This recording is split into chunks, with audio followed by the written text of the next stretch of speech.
Autre chose, c'est une vidéo qui aurait pu passer inaperçue direction l'Algérie, où le cri de motivation, vous allez le voir, des gendarmes est surprenant. Ils appellent tout simplement au meurtre des Juifs. Mathias, vous avez des images. Oui, alors c'est un exercice de marche ordonnée, tout simplement, de la gendarmerie nationale algérienne. Et les gendarmes algériens utilisent tout simplement les Juifs comme moyen de se motiver, scandent, vous l'avez dit, des appels au meurtre, plus que des mots, Barbara. Je vous propose tout simplement d'écouter un extrait.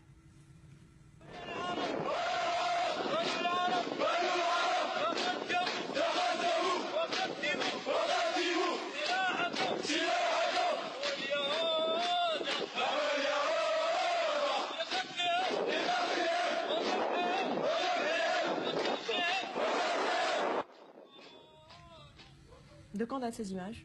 Du 1er novembre 2015. Et non, hors antenne, Julien me demandait s'il s'agissait d'une blague. Non, ce n'est pas une blague, c'est très sérieux.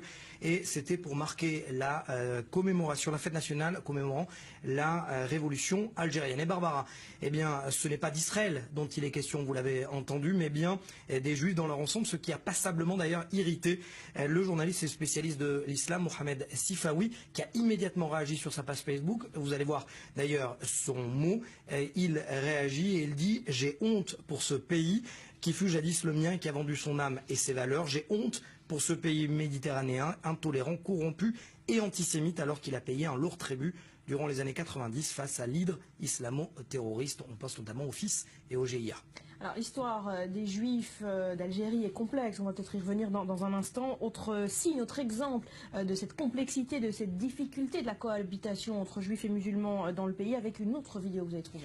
Oui, celle-là vient des réseaux sociaux, vous allez le voir. Une vidéo qui intervient 15 jours finalement avant la précédente, filmée par des jeunes youtubeurs qui se sont intéressés à la mise en scène, vous le voyez, filmée d'un juif dans les rues d'Algérie, d'Alger plus exactement, portant la kippa. Ce dernier demande l'adresse du cimetière juif de la ville. Les jeunes adultes, vous l'avez vu, lui demandent de quitter les lieux. Les plus âgés l'ignorent et puis les plus jeunes, pire, le chassent en lui jetant des pierres.